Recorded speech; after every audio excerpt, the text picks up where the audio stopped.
Hello students, कैसे हैं आप सब। आशा करती हूँ आप अच्छे होंगे और अच्छे से अपनी पढ़ाई कर रहे होंगे।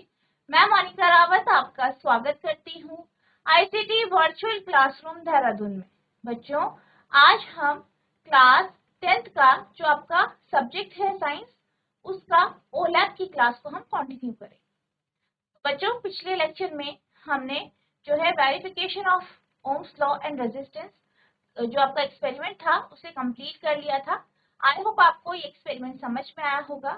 आज हम बात करेंगे equivalent resistance of resistor in series, यानी यहाँ पर हम जो है प्रतिरोध के जो है टोटल या कुल जो प्रतिरोध है उसको निकालेंगे जब हम प्रतिरोधों को सीरीज में यानी पार्श्व क्रम में जोड़ते हैं। ठीक है, तो आज हम इसकी थ्योरी और प्रोसीजर को डिस्कस करेंगे, साथ ही साथ सिमुलेटर से इसे परफॉर्म करने की कोशिश करें। तो बच्चों, सबसे पहले हम यहाँ पे जो है थ्योरी की बात करते हैं। ठीक है, तो थ्योरी में सबसे पहले है आवर ऑब्जेक्टिव, यानी हमारा उद्देश्य। तो हमारा उद्देश्य क्या है ये हम डिस्कस करेंगे। How to determine equivalent resistance of two resistor when connected in series. यहाँ पर बेसिकली हमारा उद्देश्य ये है कि हम दो रेजिस्टर या दो प्रतिरोधों के कारण जो कुल प्रतिरोध उत्पन्न हो रहा है उसको किस तरीके से हम जो है निकालेंगे जब दोनों के दोनों प्रतिरोध पार्श्व क्रम में आपस में जुड़े होंगे। तो इसकी थ्योरी देख लेते हैं।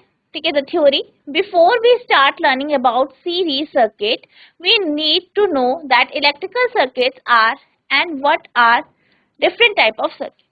तो सीरीज सर्किट को समझने से पहले हम ये समझेंगे कि विद्युत परिपथ क्या होते हैं और अलग अलग प्रकार के परिपथ क्या होते हैं।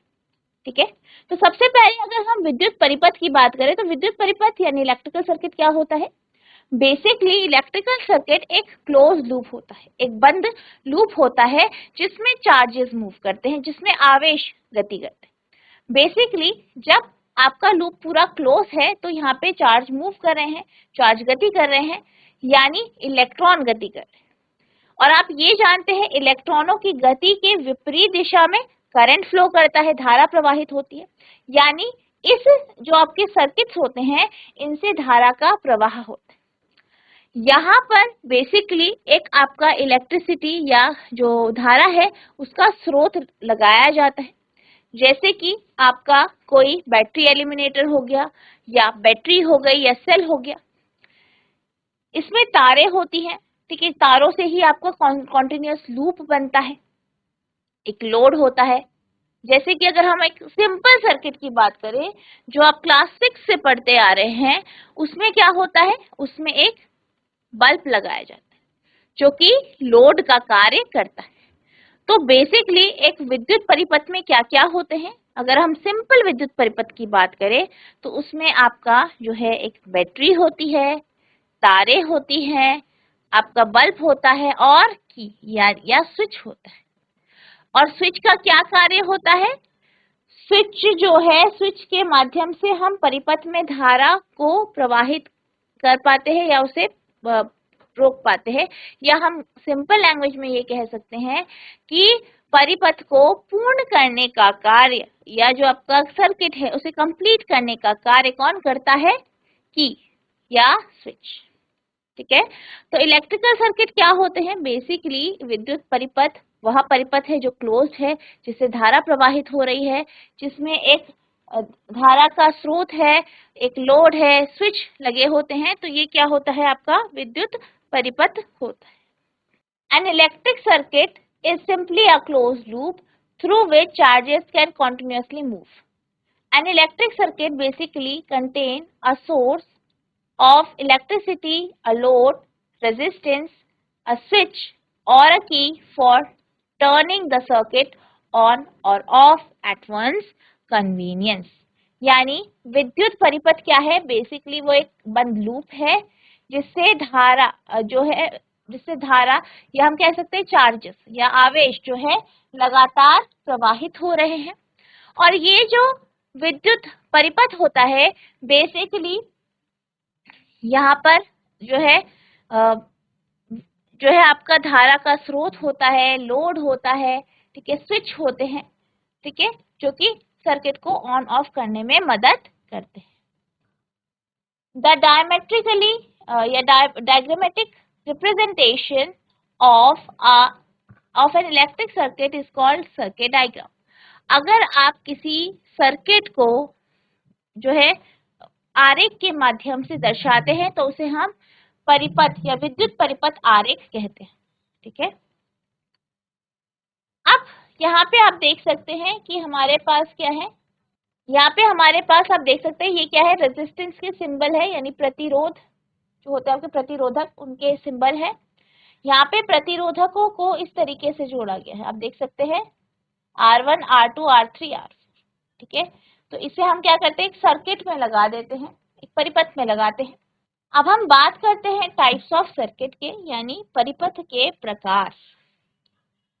तो when two or more resistors are connected in a way that one end of one resistor is connected to the starting end of the other, then the circuit is called series circuit। यानी circuit, series circuit क्या होते हैं, पार्श्वक्रम के जो परिपथ होते हैं वो क्या होते हैं।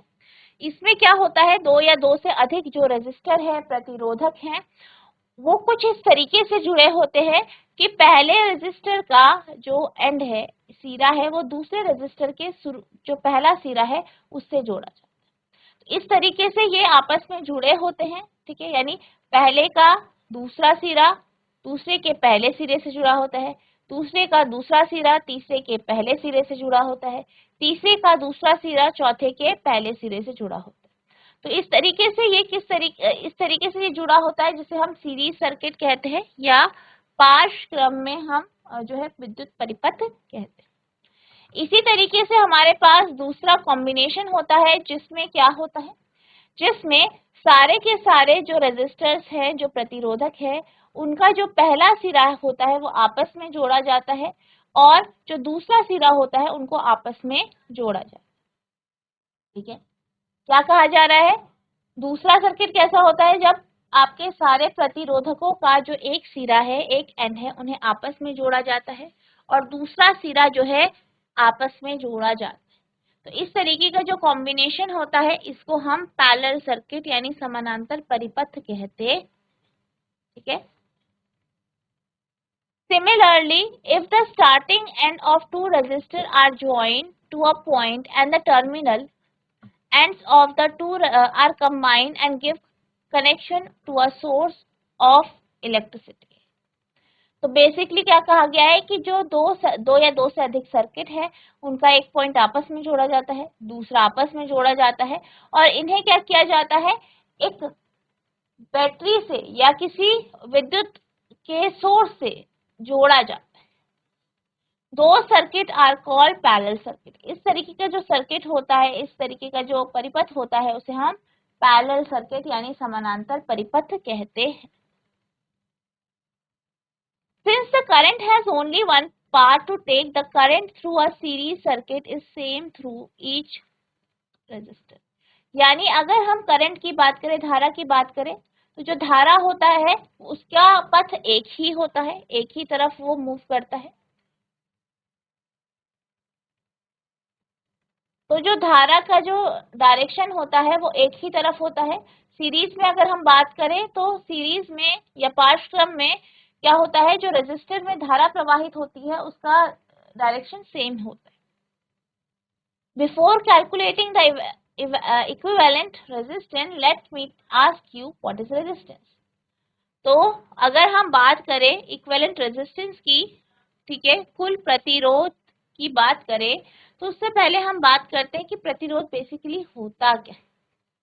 तो प्रतिरोध का जो कॉन्सेप्ट है, जो रेजिस्टेंस का कॉन्सेप्ट है, उसे हम जो है गति के या मोशन के जो आपका फ्रिक्शन का कॉन्सेप्ट है, घर्षण का कॉन्सेप्ट है, उससे हम इसे समझ सकते हैं या उससे रिलेट कर सकते हैं। बेसिकली आपने मोशन यानी गति पे ये पढ़ा है कि जब भी कोई वस्तु गति करती है तो एक बल लगता है जो उसके विपरीत दिशा में लगता है, जो उसको रोकने की कोशिश करता है, जिसको हम क्या कहते हैं, घर्षण बल, या आप इसे कहते हैं आपका फ्रिक्शनल फोर्स। बिल्कुल इसी तरीके से हम ये जानते हैं कि जो विद्युत धारा होती है वो हमारे सर्किट से प्रवाहित होती है, उसकी एक डायरेक्शन है, गति करती है, ठीक है। अब इस गति की दिशा के विपरीत दिशा में एक जो है, जो प्रतिरोध लगता है, जो चीज इस करंट को रोकने की कोशिश करती है, उसी को हम रेजिस्टेंस कहते हैं, ठीक है। तो रेजिस्टेंस क्या है? रेजिस्टेंस बेसिकली कुछ रेजिस्टेंस को हम इस तरीके से कह सकते हैं कि ये धारा के प्रवाह को रोकता है। तो बेसिकली यहाँ पे अगर हम बात करें रेजिस्टेंस की, तो रेजिस्टेंस क्या करता है? अगर हम कहते हैं कि कोई भी आपके पास इंस्ट्रूमेंट है, कोई भी आपके पास जो है इक्विपमेंट है, कोई भी युक्ति है, उसका रेजिस्टेंस आता है, यानी उससे धारा कम प्रवाहित हो। किसी का अगर रेजिस्टेंस कम है तो वहां से धारा ज्यादा प्रवाहित होगी, ठीक है। अब इस कॉन्सेप्ट में आपने पढ़ा है, हीटिंग इफेक्ट के कॉन्सेप्ट को हम पढ़ते हैं, जहां पे हम बात करते हैं किसी भी जो आपका डिवाइस है, कोई भी युक्ति है, अगर उसका रेजिस्टेंस अधिक होता है, ठीक है, अधिक होता है, तो जो आपका करंट है वो किसी फॉर्म में आपका जो है यूज होता है।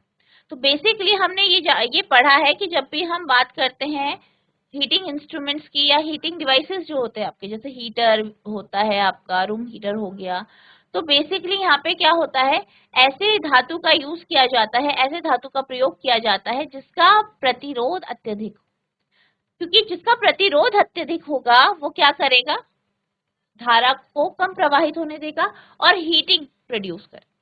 तो इसीलिए नाइक्रोम की वायर का यूज किया जाता है आपके हीटिंग एलिमेंट के रूप में, क्योंकि वहां पर जो आपका रेजिस्टेंस होता है या उसका जो रेजिस्टेंस होता है बेसिकली वो काफी ज्यादा होता है, तो वो आपका जो है रूम हीटर में हीटिंग इफेक्ट प्रोड्यूस करने में वो मदद करता है, ठीक है।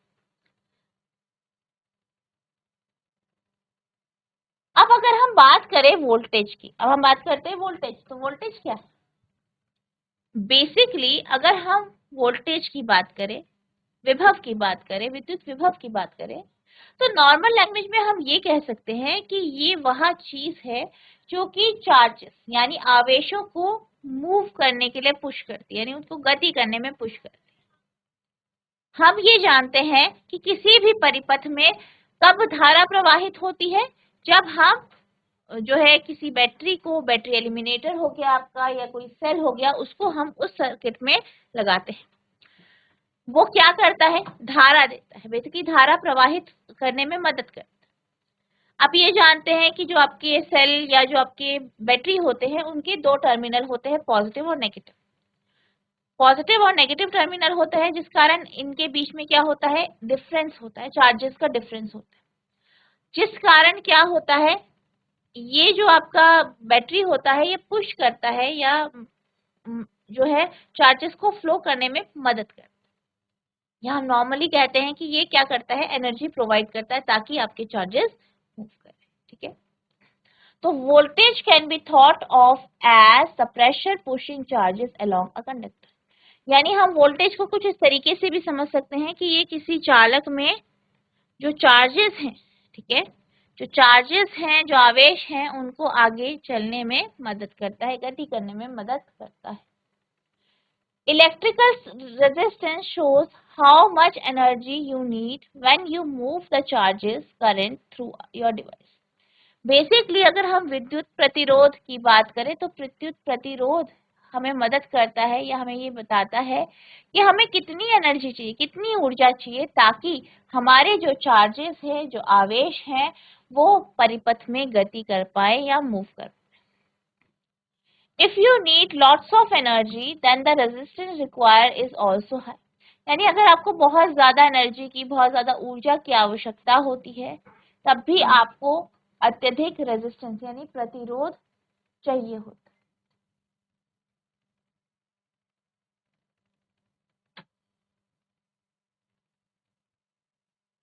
अगर आपको एनर्जी ज्यादा चाहिए तो उसके लिए भी आपको प्रतिरोध ज्यादा चाहिए होता है।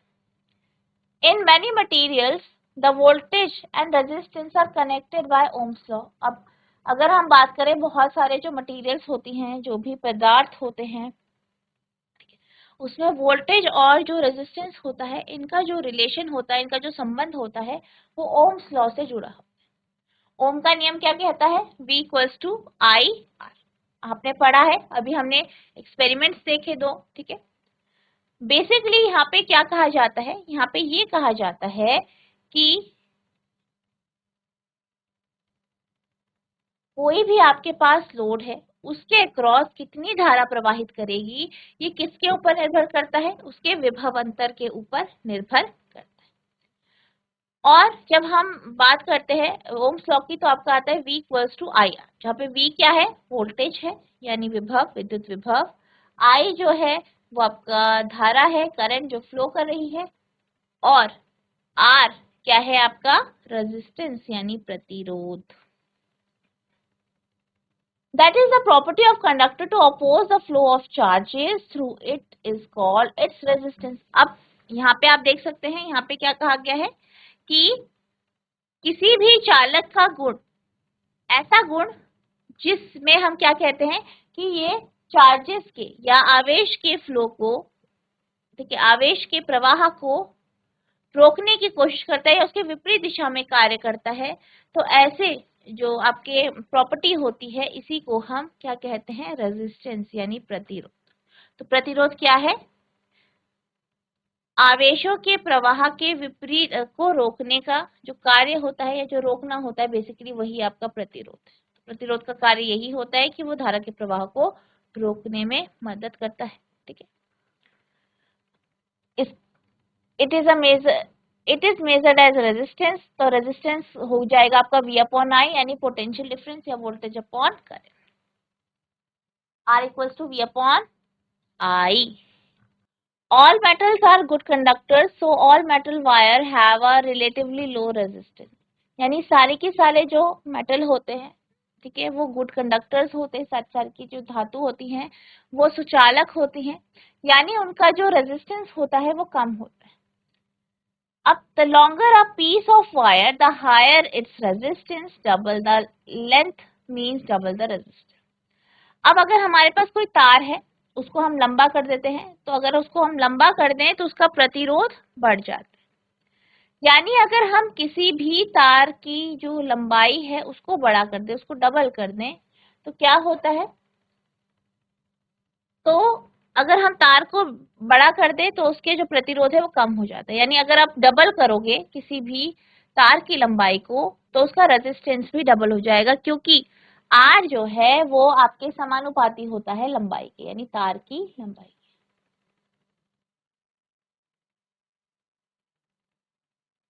The resistance of a piece of wire also depend on the thickness of cross-sectional area of the conductor। अब अगर हम रेजिस्टेंस की बात करें, प्रतिरोध की बात करें, तो प्रतिरोध जो है तार की मोटाई के ऊपर भी निर्भर करता है, कि तार की मोटाई के ऊपर भी ये निर्भर करता है। Double the area means half the resistance, यानी अगर क्षेत्रफल दुगना हो जाए तो रेजिस्टेंस यानी प्रतिरोध आधा हो जाता है। A thin wire has a higher resistance than same thick wire. यानी अगर हम बात करें, अगर आपके पास एक पतली और एक मोटी तार है, तो जो पतली तार होगी उसका रेजिस्टेंस ज्यादा होगा, किसके कंपैरिजन में? मोटी तार के कंपैरिजन में, मोटी तार की तुलना। तो R होगा directly proportional to L upon A, ठीक है, ठीक है। R किसके प्रोपोर्शनल हो गया? L अपॉन ए। तो यानी क्या हो गया? जो प्रतिरोध है वो लंबाई के समानुपाती है, यानी लंबाई ज्यादा होगी तो प्रतिरोध ज्यादा होगा, लंबाई कम होगी प्रतिरोध कम होगा। वही क्या है? आपका इनवर्सली प्रोपोर्शनल है ए के, ए यानी एरिया ऑफ क्रॉस सेक्शन, यानी जो तार की मोटाई है उसके जो है इनवर्सली है, यानी अगर तार की मोटाई पतली है रेजिस्टेंस ज्यादा हो जाएगा, तार की मोटाई ज्यादा है तो रेजिस्टेंस कम हो जाएगा। Finally resistance of peace of wire depends on the temperature also. अब अगर हम बात करें कि जो आपका रेजिस्टेंस है, किसी भी तार का रेजिस्टेंस जो होता है, प्रतिरोध जो होता है, वो तापमान के ऊपर भी निर्भर करता है। The higher the temperature the higher is the resistance.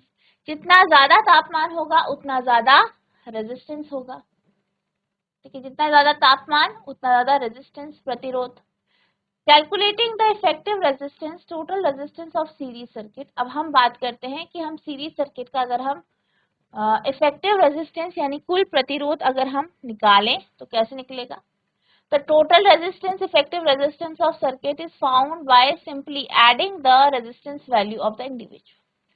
अगर आपको किसी भी जो भी आपके पास सर्किट है उसमें जो रेजिस्टर लगे हैं और वो सीरीज में है, वो पाशक्रम में, आपको इसमें कुल प्रतिरोध निकालना है तो आप क्या करेंगे? सिंपली उसे ऐड कर देंगे, जोड़ देंगे, ठीक है। तो जैसे कि आपके पास यहाँ पे ये है आपका सीरीज सर्किट, यहाँ पे आपके पास 4 प्रतिरोध है, ठीक है, R1, R2, R3, R4। आपको इफेक्टिव रेजिस्टेंस निकालना है, कुल प्रतिरोध निकालना है, तो आप क्या करेंगे? सबको सिंपली ऐड कर देंगे, यानी R1 plus R2 plus R3 plus R4, तो आपका आ जाएगा कुल प्रतिरोध।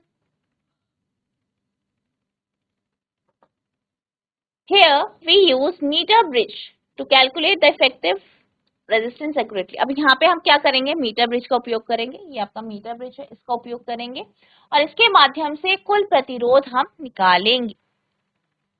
The meter bridge is a device for measurement of resistance using the principle of Wheatstone network। अब मीटर ब्रिज क्या होता है? मीटर ब्रिज एक ऐसी युक्ति है जिसके माध्यम से हम प्रतिरोध को मापते हैं और यहाँ पर हम व्हीटस्टोन नेटवर्क का उपयोग करते हैं, यानी इस प्रिंसिपल का हम यूज करते हैं। तो ये आपका क्या है? व्हीटस्टोन ब्रिज है और इसी के माध्यम से हम क्या करेंगे? हम जो है इफेक्टिव रेजिस्टेंस यानी कुल प्रतिरोध निकालेंगे।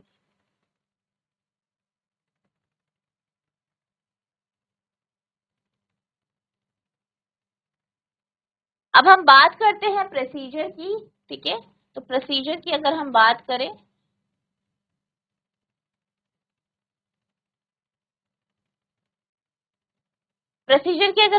करें, यानी इसको आप किस तरीके से परफॉर्म करेंगे, तो सबसे पहले मटेरियल रिक्वायर की बात करते हैं, यानी जिस सामग्री की हमें आवश्यकता होगी। पहले है मीटर ब्रिज, कनेक्टिंग वायर यानी जो आपकी जोड़ने वाली तारें होती है, 2 कनेक्टिंग वायर्स। यहाँ पे 2 रेजिस्टेंस वायर चाहिए हमें, 2 हम रेजिस्टेंस वायर लेंगे, 2 प्रतिरोध तारे लेंगे, कनेक्टिंग वायर्स लेंगे, जॉकी लेंगे, गैल्वेनोमीटर, बैटरी, रेजिस्टेंस बॉक्स और की। तो ये सारी हमें सामग्री की आवश्यकता हो। अब हम प्रोसीजर की बात कर लेते हैं कि आप इसे किस तरीके से परफॉर्म करेंगे। As perform in real lab, जैसे हम रियल लैब में परफॉर्म करते हैं। Make a circuit as shown in figure, जैसे आपको यहाँ सर्किट दिखाया गया है फिगर में, ऐसे आपको सर्किट जोड़ना है। Ensures that the connection is tight, आपको ये सुनिश्चित करना है कि सारे के सारे जो कनेक्शंस हैं वो बिल्कुल सही हो, टाइट हो।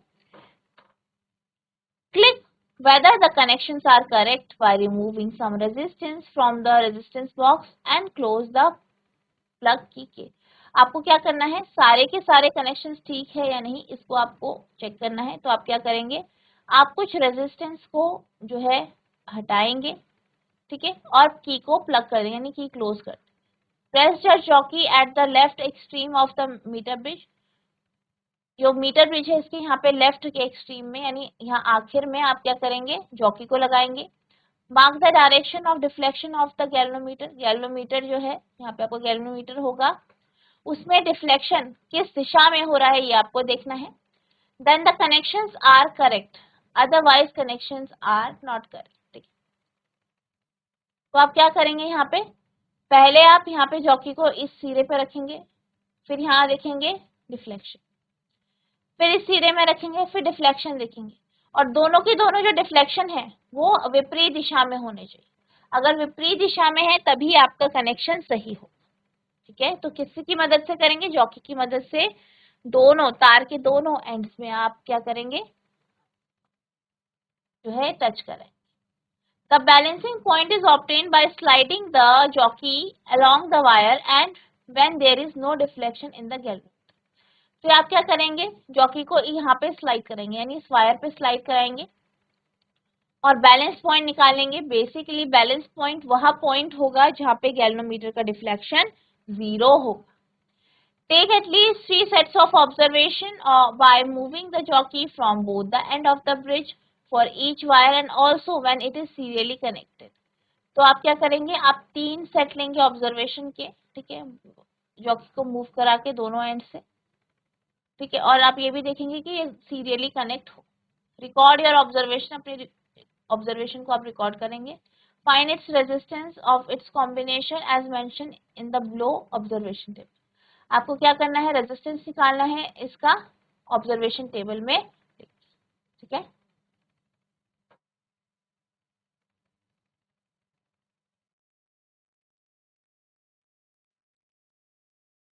तो बच्चों आज हमने ये देखा कि आप किस तरीके से जो है आपका जो सर्किट होता है वो काम करता है, सर्किट का क्या कार्य होता है, सर्किट क्या होता है ये हमने जाना।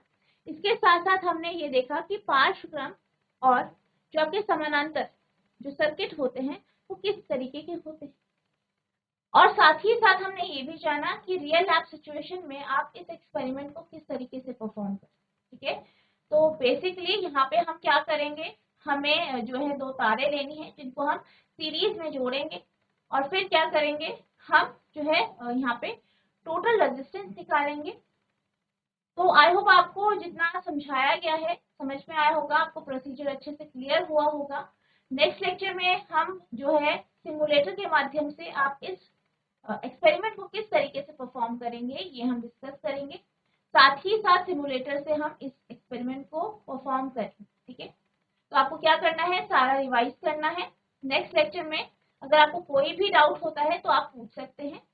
तो बच्चों आज के लिए बस इतना ही, मिलते हैं आप नेक्स्ट सेशन में, तब तक के लिए thank you and have a nice day.